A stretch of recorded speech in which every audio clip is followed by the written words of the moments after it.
Por ti y por tanta ausencia, levanto el puño cerrado. Así se refería en su poema desde aquí Agustín Millares Sal a Juan García Suárez el Corredera. Hoy hace 58 años que fue asesinado Juan el Nuestro, Juan de Todos, Juan Canario, Juan Sin Rejas, el Juan que tanto quedó grabado en la memoria de Canarias y que quedó grabado en los versos que acabo de leer de Pedro Lescano en su romance Al Corredera. Bueno, muchas gracias, Guasi. La siguiente intervención va a correr a cargo, como les decía anteriormente, del compañero Luan Astuder Villazán, que es licenciado en Historia por la Universidad de La Laguna y que actualmente está en fase de elaboración de su tesis doctoral sobre la cuestión agraria en Andalucía, en la Sierra Norte, si no recuerdo mal, y que bueno, que lo tenemos ya casi a punto, bueno, de presentarla, de poder terminar.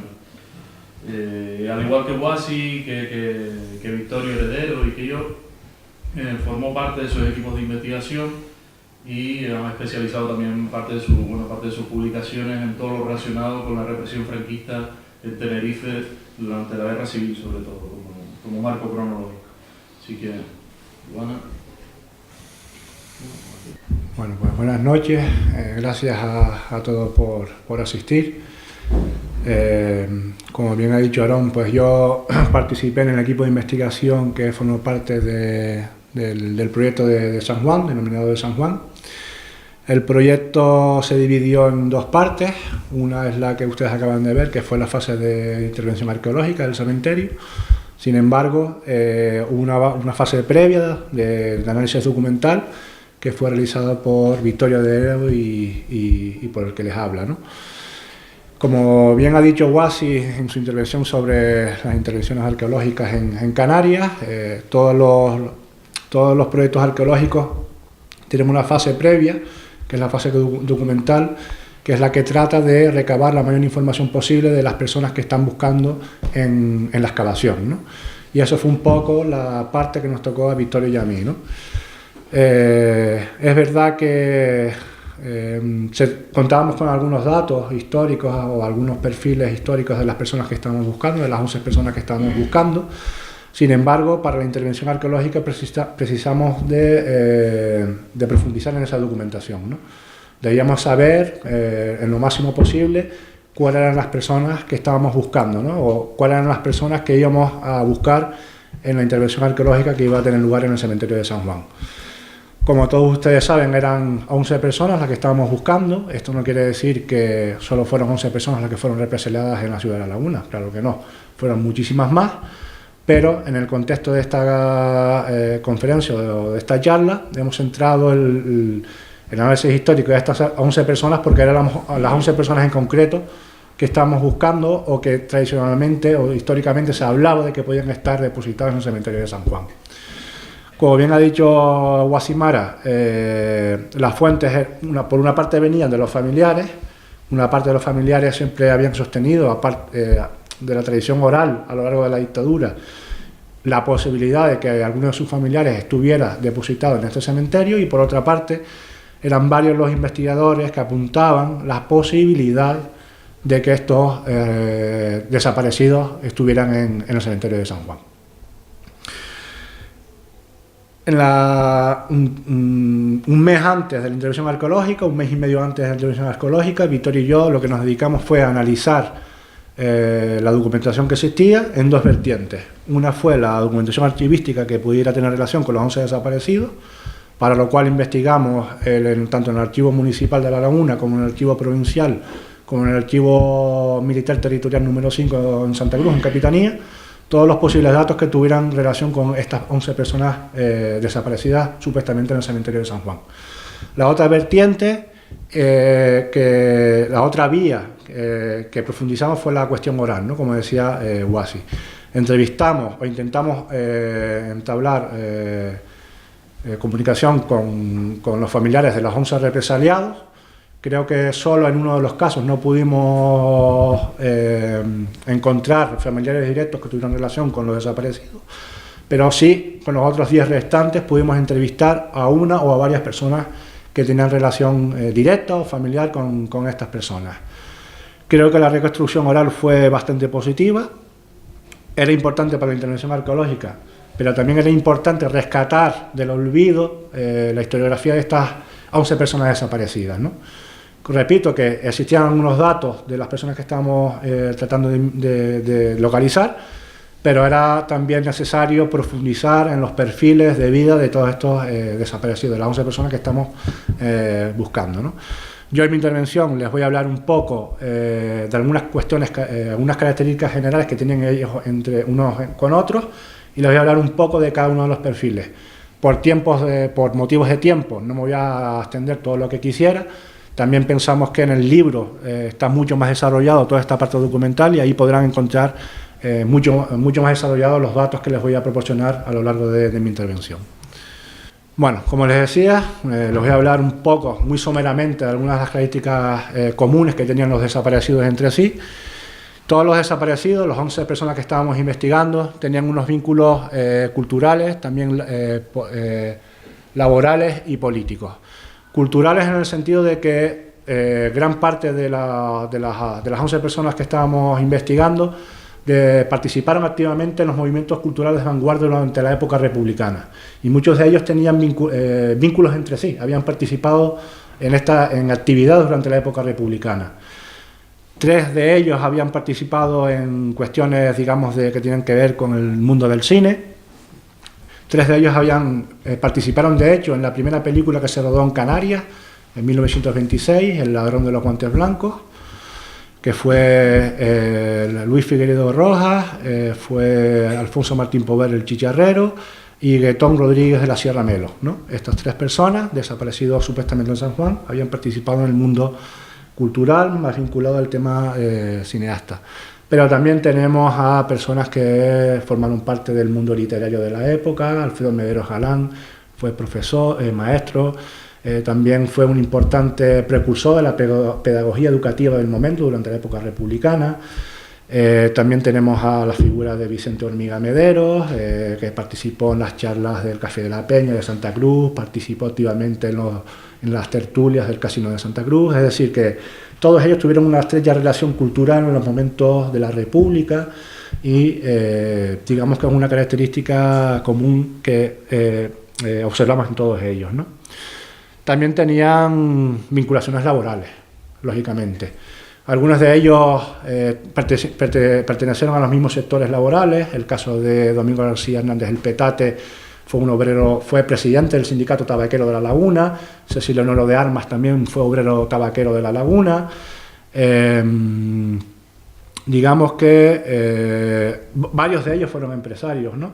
Una de las cuestiones que nos llamó la atención fue que también lo voy a desarrollar en otro punto, fue que contra la visión que normalmente tenemos los investigadores o el público en general de que los desaparecidos o los represaliados en general están vinculados al movimiento obrero de base, nosotros una de las cuestiones que nos sorprendió en esta investigación, en el aspecto documental, fue que gran parte de ellos pertenecían al mundo pequeño burgués, si lo queremos decir así, o empresarial de La Laguna, ¿no?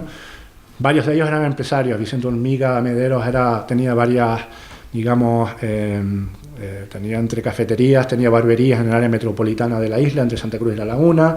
Luis Figueiredo Rojas también tenía una cierta participación en las empresas del puerto de Santa Cruz, también en el ámbito de la alimentación, cafeterías, dulcerías. Guetón Rodríguez de la Sierra Melo también era uno de los miembros de las familias importantes de La Laguna, ¿no? Su padre fue diputado a Cortes, también desaparecido, Luis Rodríguez de la Sierra Figueroa. Digamos que una parte importante de los desaparecidos, los perfiles fueron empresariados en la época, un poco una cuestión que nos chocó cuando empezamos a investigar la cuestión económica de los desaparecidos, ¿no? Y también, pues, lógicamente tenían vinculaciones políticas unos con otros, ¿no? Muchos de ellos militaron en los sindicatos de la CNT de La Laguna, era el sindicato, digamos, más importante, tanto en Santa Cruz como en La Laguna. Dentro de la cuestión de La Laguna estaba, y dentro de los perfiles de los desaparecidos, estaba el gremio de los panaderos, representado por varios de ellos. Estaba Alfonso Martín Pover, alias el Chicharrero, que era panadero. Estaba Jacinto Silvera Peña, que también era panadero, fue presidente del sindicato de panaderos de La Laguna. Estaba también Juan José Martínez Escobar, que fue durante una época de su vida panadero. Es decir, tenían ciertos... todo el gremio de los panaderos estaba controlado por la CNT. Entonces todos ellos tenían una vinculación también ideológica y política en esos momentos, ¿no? Pero también habían varios militantes del Partido Comunista entre los desaparecidos. Estaba Luis Figueiredo Rojas, que era uno de los fundadores del PC de La Laguna. Estaba Guetón Rodríguez de la Sierra Melo, que también era militante del Partido Comunista de La Laguna. Entonces digamos que varios de ellos también tenían vinculaciones políticas, ¿no? entre unos con otros. Lo que les hablaba de entre obreros y burgueses, ¿no? Era esa cuestión que tanto nos llamó la atención entre los primeros pasos de la investigación documental en ese marco específico de los ámbitos económicos a los que pertenecían los investigados, ¿no? Esto es una cuestión, si se quiere decir, romántica, se puede tildar así, pero no deja de ser un hecho de que muchos de ellos eran amigos, los 11 desaparecidos. Unos tenían vinculaciones de amistad unos con otros. Cecilio Honorio de Armas era íntimo amigo de Domingo García Hernández del Petate. Alfonso Martín Pover, el Chicharrero, era íntimo amigo de Luis Figueiredo Rojas.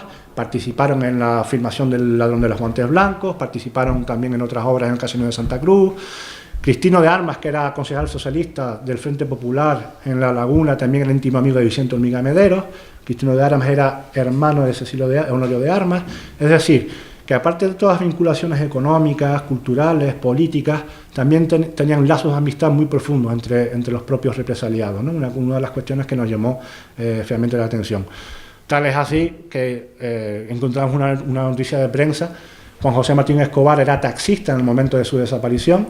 Tuvo un choque con Domingo Cruz, del barrio de San Juan, un choque de vehículos en 1933, y eso apareció en la prensa de la época, ¿no? Y no deja de ser paradójico que años más tarde, apenas 3 años más tarde, ambos serían desaparecidos en el contexto de la Guerra Civil en La Laguna. Episodios históricos comunes. Aquí no me voy a detener demasiado porque eso está muy desarrollado en el libro, pero sí volvemos a las experiencias comunes entre los represaliados, entre los desaparecidos.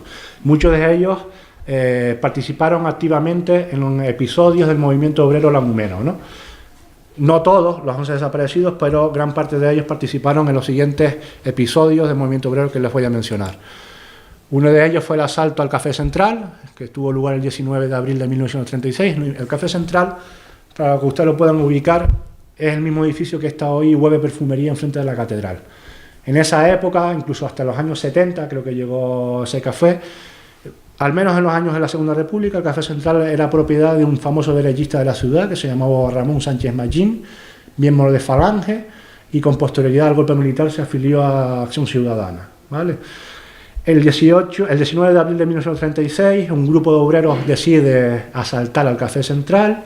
Digamos que revientan la cafetería por ser un centro de reunión de las derechas de la época republicana durante esos momentos, y deciden reventar el café por ser centro de reunión, pero también ser un café propiedad de un famoso derechista de La Laguna que era Ramón Sánchez Machín, ¿no?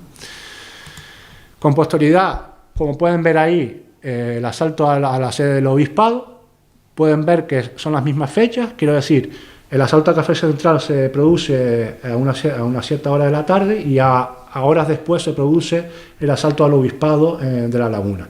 Muchos de los participantes del asalto al Café Central, en los que estaban algunos de los desaparecidos de San Juan, también participaron en el asalto del obispado. El asalto del obispado, los obreros asaltaron el obispado, se hicieron con su control, y en las horas posteriores lo convirtieron en una sede de la escuela normal, en un colegio, ¿no? Un hecho significativo para para la fuerte combatividad que había con la Iglesia en materia de educación durante aquellos momentos. Y después está el asalto al seminario diocesano, el que está al lado de Correos, en Santo Domingo, que se produjo el 18 de mayo. También en ese asalto muchos de los desaparecidos que estábamos buscando en San Juan participaron en ese episodio. Uno de ellos fue, por ejemplo, Domingo García Hernández el Petate, que era concejal por el Frente Popular, el del Partido Comunista en el Frente Popular. Participó en ese asalto y también, como anécdota, en ese asalto participó el pintor Óscar Domínguez, el máximo representante del surrealismo aquí en Tenerife y en Canarias, que también tenía una fuerte vinculación con el Partido Comunista y era íntimo amigo de Domingo de García Hernández el Petate. Y bueno, para finalizar este apartado, el tema de las hipótesis de los asesinatos y las desapariciones. Tampoco me voy a extender aquí porque eso está muy desarrollado en el libro y por cuestiones de tiempo tampoco me quiero extender. Simplemente decir que una vez finalizado la fase documental, la fase arqueológica, nosotros teníamos que llegar a una serie de conclusiones. La conclusión principal es que no logramos localizar a las 11 personas que estábamos buscando en el cementerio de San Juan, que también tiene unas explicaciones que las desarrollamos en el libro, pero nosotros al final de las conclusiones mantuvimos que dos líneas de investigación o dos posibles hipótesis de desaparición. Realmente nosotros hablamos en el libro de los 11 de San Juan, creo que por cuestiones metodológicas empezamos a denominar el proyecto así, pero realmente cuando acabamos el proyecto vimos que realmente eso no se ajusta a ese título, ¿no? No se ajusta porque nosotros creemos que los 11 desaparecidos ni siquiera fueron desaparecidos juntos. Creemos que una parte fue desaparecida en la zona de San Andrés, concretamente arrojados al mar, mediante el tema de las falúas, de lanzarlos al mar apotalados, y otra parte, concretamente 7 personas, fueron desaparecidas, fueron enterradas en una fosa común. Esto tiene relación con un testimonio oral que pudimos recabar, que pudimos profundizar a raíz de una de las familias, que hablaba que las obras de ampliación de las obras de la pista sur del aeropuerto de Los Rodeos, en los años 60, en los primeros años 60, se descubrió una fosa común en las obras de ampliación y en esa fosa común encontraron a 7 cadáveres. Según los familiares, algunos de los familiares apuntan de que los familiares fueron en ese momento a ver esa fosa común. Ellos dicen que incluso se pudieron, observar algunos objetos que ellos creían que eran de sus familiares desaparecidos en esa época, objetos muy concretos. ¿Cuál es la problemática que tenemos con esa fosa? Que los militares se hicieron cargo rápidamente de esa fosa común, eso no trascendió y los restos fueron trasladados al cementerio de San Juan. Pero al cementerio de San Juan, ¿dónde? Esa era la pregunta que nosotros terminamos ahí, o sea, no tenemos constancia alguna, sabemos que esos restos acabaron en el cementerio de San Juan, que tenían posible vinculación con los desaparecidos que estábamos buscando, no lo afirmamos, sino que podían tener una cierta vinculación. Pero nos quedamos ahí, o sea, en el cementerio de San Juan, ¿dónde fueron depositados esos restos? Nosotros entrevistamos a 2 de los sepultureros que habían trabajado en el cementerio de San Juan, 2 sepultureros, digamos, antiguos, y ellos no tienen constancia de dónde pudieran haber sido depositados esos restos que habían sido trasladados a principios del año 60 desde el aeropuerto de Los Rodeos, ¿no? Otra de las vías que investigamos era que por un testigo vio fusilar a una serie de personas en la zona de Rancho Grande, de la laguna. Rancho Grande es la zona donde está la zona universitaria de matemáticas y física. Eso en esa época era campo y según un testigo vio fusilar a una serie de personas en el año 36 y esas personas fueron depositadas en una serie de camiones. ¿Es posible que esos camiones con posterioridad depositaran esos cuerpos en la zona próxima al aeropuerto? Pues es posible. Pero nos movemos siempre en el marco de las hipótesis, ¿no?, de la investigación. Todas las demás hipótesis, todas las demás líneas de investigación las tienen desarrollado en el libro. A partir de aquí les voy a hablar un poco de los perfiles de los desaparecidos, los voy a hablar muy por encima, en el libro lo tienen todo muy desarrollado, pero sí queríamos dar unos pequeños perfiles de las personas de las que estamos hablando, porque al fin y al cabo hay que recordar que estamos hablando de personas que tenían familiares y familiares que siguen en la actualidad sin saber dónde están sus familiares desaparecidos, ¿no? Entonces hay que tener cierta sensibilidad con estos tipos de investigación, ¿no? Bueno, uno de ellos era Cecilio Honorio de Armas Fernández, De oficio era un obrero del tabaco en La Laguna. De militancia política era la Confederación Nacional del Trabajo. Sabemos que Cecilio era un militante, de hecho, de la CNT, porque sus familiares conservan hoy en día el carné original de la CNT de Cecilio, que nosotros lo pudimos tener en nuestras manos. Sin duda un tesoro incalculable. Otros datos: fue futbolista del Hespérides, el Fútbol Club de La Laguna, uno de los equipos históricos de La Laguna. Fue músico de orquesta. Digamos que varios de los investigados tenían también relación con la música en ese momento, y uno de ellos fue Cecilio de Armas Fernández, ¿no? Aquí podemos ver dos fotos de Cecilio, una con la camisa del Hespérides de La Laguna. Otro de los desaparecidos fue Domingo Cruz Cabrera. Domingo Cruz Cabrera fue empresario de la construcción, fue uno de los fundadores de Barrio Nuevo, del barrio de La Laguna llamado Barrio Nuevo. Digamos que él cedió varias de las parcelas para realizar viviendas de casas baratas, cuestiones sociales. Todo en esa época fue el hombre que cedió muchos de los terrenos y también posibilitó las vías para la fundación, para la extensión del barrio durante los años 30. Militancia política, pues fue militante de la agrupación socialista de La Laguna. Otros datos, pues lo que les comentaba, de precursor de la fundación de Barrio Nuevo. Aquí tienen una de sus fotos y el busto que en su honor tienen en la plaza de Barrio Nuevo, ¿no? Manuel Luis Figueredo Rojas. Fue un empresario vinculado sobre todo al área del puerto de Santa Cruz, donde tenía un barco para transportar combustible, carbón a los puertos que atracaban en la bocana del puerto. También junto a su padre fue contable de la empresa Wolfson en esa época, también en Santa Cruz. También tuvo otras, empresas vinculadas con el área alimenticia, ¿no?, de La Laguna y Santa Cruz, como cafeterías, dulcerías, etcétera.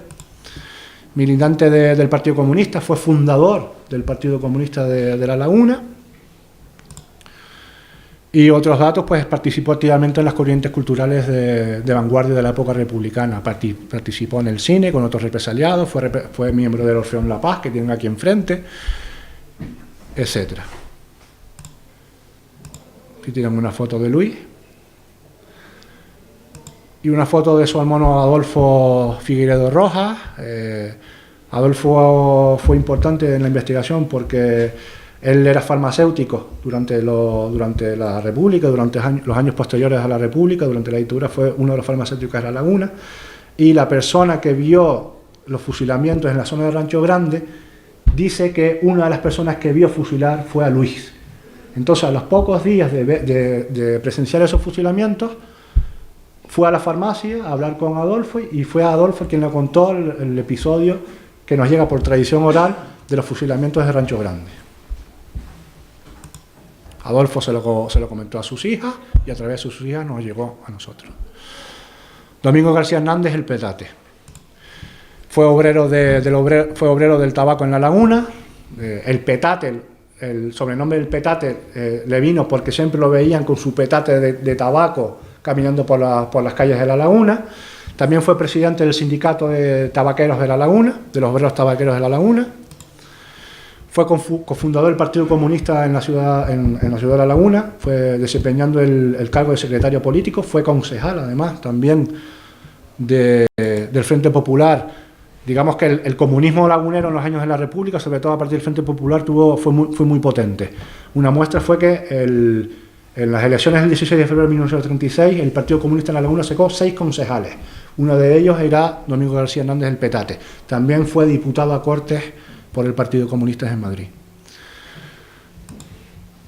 Tienen una foto ahí de Domingo García Hernández, el que está sentado junto al niño. El que está al lado es su hermano Homobono.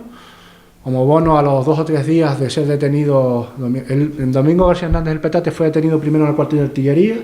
A los pocos días fue trasladado a la cárcel municipal, que está aquí en el ayuntamiento, y a los pocos días su hermano fue a verlo, pero ya no se encontraba allí, y ya no se supo más fue desaparecido de la cárcel de la calle Consistorio. Una foto del Petate, es la persona que está en el centro de la fotografía. Nosotros creemos que esta fotografía fue realizada antes del golpe militar del 18 de julio, ¿no? Posiblemente fue una persona muy vinculada al movimiento obrero lagunero durante la época republicana, y nosotros creemos que en algún momento él fue detenido, pero no sabemos ni dónde está sacada esta fotografía, ni quién fue el autor de esta fotografía. Sabemos que Domingo Hernández del Petate es la persona que está en el centro de los tres, porque esta fotografía nos fue proporcionada por su familia. Saturnino González Falcón, Niño Falcón. Este es el perfil de los desaparecidos que menos información tenemos de todos los que investigamos. Realmente no tenemos casi información de él. Desconocemos cuál fue su oficio, la militancia política, pues tampoco lo sabemos. Sabemos que participó activamente en el movimiento obrero lagunero, porque aparece en las causas, en los juicios sumarísimos que se producen del Café Central del asalto al diocesano, aparece en el juicio sumarísimo que se produce una vez producido el golpe militar, y sabemos que estuvo en la prisión de Faifes, Costa Sur Faifes en Santa Cruz, en los primeros momentos del golpe militar, porque hay una carta en el archivo provincial que remite el director de la cárcel provincial de la calle San Miguel, remite un traslado de Saturnino González Falcón a Faifes. Esta es la firma que hemos podido encontrar en los juicios sumarísimos al que fue sometido, pero no tenemos ninguna fotografía. Vicente Hormiga Medero fue empresario en la área metropolitana de Santa Cruz y La Laguna, se dedicó a la exportación de tabaco, viajó a Cuba, tuvo varias barberías, también una de ellas fue en la calle La Carrera, aquí, durante los años 30. Militancia política, pues asociado a la agrupación socialista de La Laguna, vinculado a las actividades culturales de vanguardia, del Casino de Santa Cruz, del Café La Peña de Santa Cruz.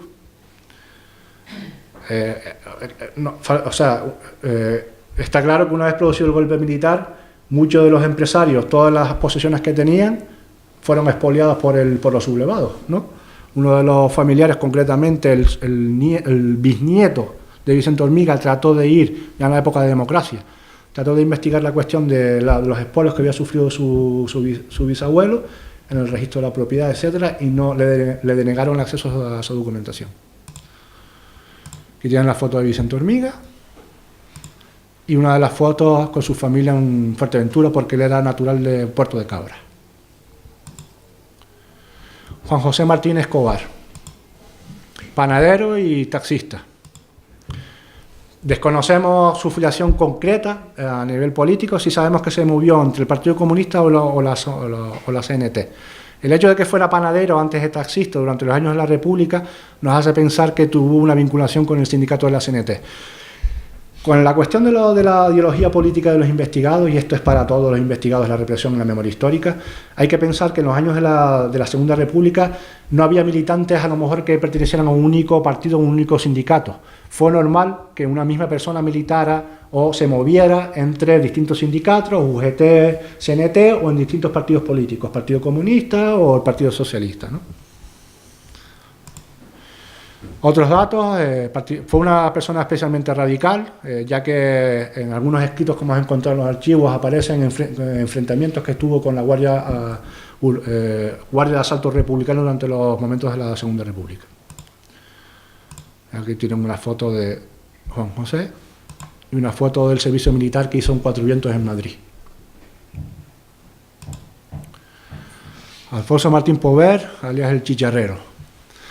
Él realmente era de La Laguna, del barrio de San Juan. Hay que decir que varios de los desaparecidos tenían vinculación con el barrio de San Juan. Uno de ellos era Alfonso Martín. Alfonso Martín Pover era por vía materna de origen irlandés y su madre vivía en Santa Cruz. Por eso le viene el alias del Chicharrero. Era panadero aquí en La Laguna, pertenecía a la Confederación Nacional del Trabajo, CNT, anarquista por tanto.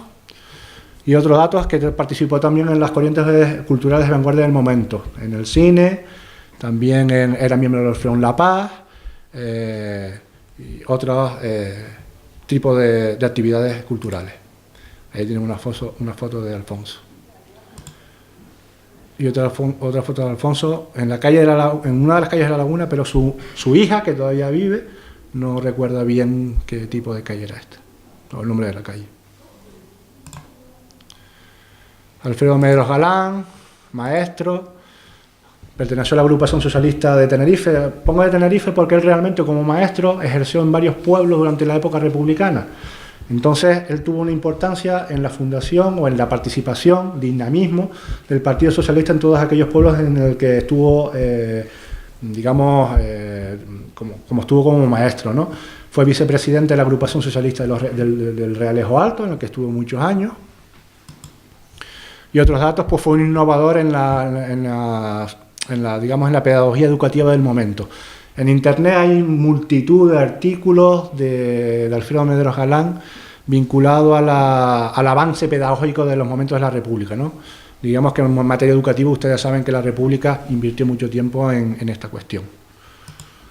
Una foto, la única foto que tenemos de Alfredo Mederos Galán. Gaetón Rodríguez de la Sierra Melo, perteneciendo a una familia adinerada de La Laguna.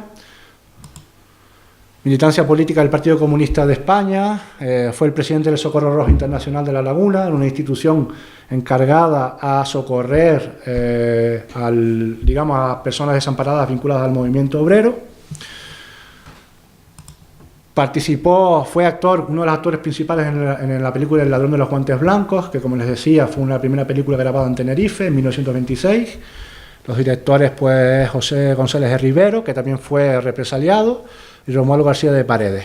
Fue hijo de Luis Rodríguez Figueroa, diputado a Cortes por Madrid, también desaparecido por el Partido de Izquierda Republicana. Una foto es muy mala la foto, pero las traímos de un fotograma de la película. Por eso es de tan mala calidad. Y esta fue una foto de su padre, Luis Rodríguez de la Sierra Figueroa. Jacinto Silvera Peña, este es el último perfil que les muestro, alias El Visco, también de San Juan, fue panadero, presidente del sindicato de panaderos de La Laguna, afiliado a la CNT, muy aficionado a la lucha canaria, que nos aparecen en varios artículos periodísticos del momento, participaría en los episodios del movimiento obrero lagunero, participó en conjunto con varios de los perfiles que hemos visto en al asalto al café Central, al obispado, etc. La fotografía de Jacinto.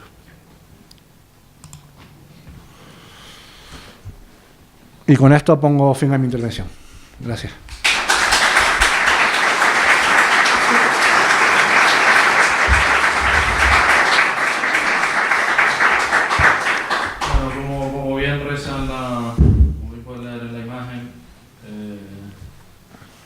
Ni la charla, ni sobre todo el proyecto, ni la publicación hubiese sido posible sin los grandes protagonistas de la memoria histórica. Lejos de los personalismos, lejos de protagonismo, quienes son el eje central de todo este proceso son las familias, no son los partidos políticos, no son las instituciones, no son ni siquiera quienes lideran los movimientos, son las familias, las personas que han sufrido durante tanto tiempo el silencio y han sufrido sobre todo la falta de atención por parte de las instituciones de este país. Así que, bueno, nuestro humilde homenaje a la familia. Dicho esta primera parte, en la que ha intervenido tanto Luana como Guasimara, vamos a dar paso a la siguiente, en la que vamos a proyectar el corto del que les hablaba anteriormente, que lleva por título Archipiélago Fantasma, y del que tengo que disculpar, como decía al inicio, la ausencia de su director y su responsable, que es el compañero Dairo Barco Machado, sociólogo y cineasta, máster en cine y audiovisual contemporáneo por la Universidad Pompeu Fabra, y que entre otros trabajos fue codirector del documental Viudas Blancas, que se estrenó en el año 2012 y en el que se aborda la situación de la mujer canaria tras la emigración masculina durante la segunda mitad del siglo XX, y que entre otras cosas también fue comisario junto con Alessi W de la exposición Memorias de Contrabando, que se celebró en Santa Cruz de Tenerife y que también se llevó a otros puntos de Canarias. Bueno, finalizo la presentación de este Archipiélago Fantasma añadiéndole un par de cuestiones relacionadas con lo que vamos a ver.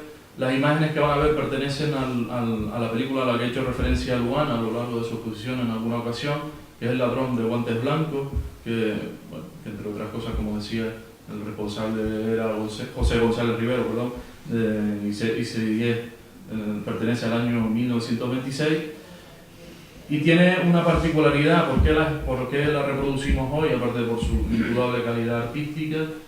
Porque está muy vinculada a la laguna, y como Luana comentó antes, algunas de esas personas que protagonizan, que participan en la película, son desaparecidos. Sin duda, la figura central de la película, y lo verán en el documental, Guetón Rodríguez de la Sierra, es uno de ellos y es el que tiene un papel protagonista, como digo, en la película. También algo que van a tener que escuchar, no solo ver, la música pertenece a Francisco Delgado Herrera, natural de La Laguna, y un maestro y compositor que fue desaparecido.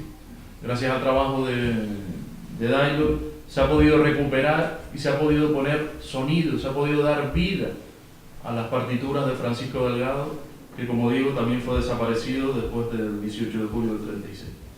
Así que, sin más, sin extendernos mucho más tiempo, vamos a exponer ahora el corto. Son 16 minutos de película, y posteriormente vamos a, ya para finalizar el acto, haremos un pequeño debate, un intercambio, lo que, bueno, bajo el título que se enmarca la charla, que es Diálogos con la Historia, de establecer un diálogo de que ustedes puedan preguntar e intervenir en torno a aquellas cuestiones que les parezcan de interés.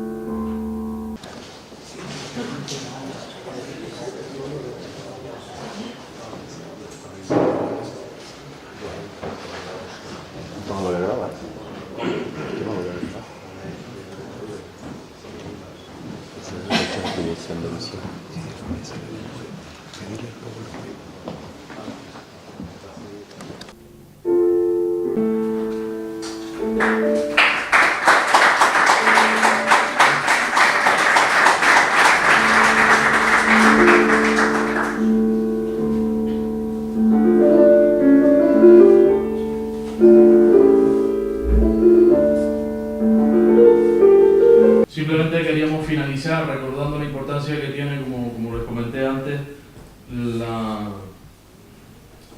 que esta labor de trabajo, de investigación que hemos realizado en un ámbito académico, universitario, también tenga una traslación a la sociedad, y ustedes, sea un público especializado o no, pueda acceder al mismo. Se hace tanto no solo con charlas como las que hoy hemos impartido, sino se hizo en su momento con la publicación de esta obra que ustedes tienen en pantalla, En Rebeldía, una investigación sobre 11 desaparecidos de La Laguna durante la Guerra Civil en Tenerife, de la que son autores Luana Studer, Guasimara Ramos, Aarón León, Victorio Heredero, Alejandro Gámez y Nuria Álvarez. El trabajo que se desarrolló en Rebeldía, que se desarrolló en La Laguna, ha permitido a su vez elaborar otros trabajos o contribuir a profundizar en algunos aspectos relacionados con el periodo de la Guerra Civil, no solo en La Laguna, sino en Tenerife. En concreto, sobre todo por la importancia que tienen, la recuperación que se pudo hacer del texto manuscrito que entonces circulaba entre diversos investigadores, de las memorias del que entonces fue concejal comunista durante la Segunda República, Mauro Martín Peña, y que llevan por título Sin rencor, memorias de un republicano. Igualmente, llevamos a cabo la publicación de la guía de la memoria, de la autoguía de la memoria histórica de La Laguna, y en todos ellos, por tanto, en las tres publicaciones, el eje es la represión, es La Laguna, y es digamos, el proceso que nos permita explicar qué pasó para que Mauro Martín Peña dijera, cuando sale de la cárcel y vuelve a la ciudad de La Laguna, que había un ambiente huraño, receloso y esquivo como nota imperante. Las miradas de odio eran insistentes flechazos que hacían temblar. Uno de los puntos en común de estas obras no son solo las temáticas y los autores, sino también quien desde un principio apostó por la edición de estos trabajos, que es la editorial Le Canarien Ediciones, que, que tuvo un papel determinante y que lo ha tenido y lo sigue teniendo, creo, a la hora de haber apostado, como digo, por trabajos de este tipo que nos han permitido difundir los estudios que se han venido realizando y que, bueno, como ustedes habrán podido ver, se encuentra instalada una mesa a la salida de la sala, donde pueden adquirir o pueden consultar algunas de estas obras que, como digo, fueron editadas y han sido editadas durante estos últimos años. Finalmente, como decía, hay también una cuestión a tener en cuenta, que no solo se trataba de publicar libros o artículos incluso en revistas especializadas, sino ir más allá y llegar a todo tipo de público. Eso lo hemos hecho en este tiempo con actividades diversas como las que ven en pantalla y que van desde lo que ven en la imagen central, que es la exposición que se celebró en la Biblioteca General y de Humanidades de la Universidad de La Laguna, la Biblioteca de la Universidad de La Laguna como responsable, como digamos, ideóloga, entre comillas, de esta exposición, que permitió a través de los fondos documentales, los ricos fondos bibliográficos de nuestra biblioteca, analizar y estudiar y mostrar qué había sucedido en Tenerife durante la Guerra Civil y cómo se podía explicar la represión más allá de ese periodo, hasta incluso el periodo de la transición.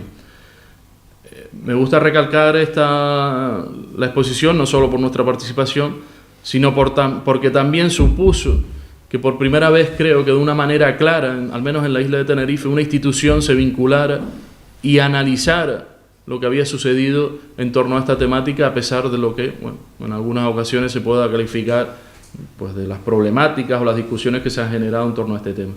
Igualmente les cito presentaciones del libro que llevamos a cabo en distintos sitios y más recientemente, por ejemplo, la que tienen en la parte inferior derecha para ustedes, en la guía que se llevó, la guía de la memoria histórica que se llevó a cabo por La Laguna, y en la que ambos tuvieron actos organizados por Izquierda Unida, que fueron los que nos solicitaron el poder llevar a cabo, como digo, tales actividades.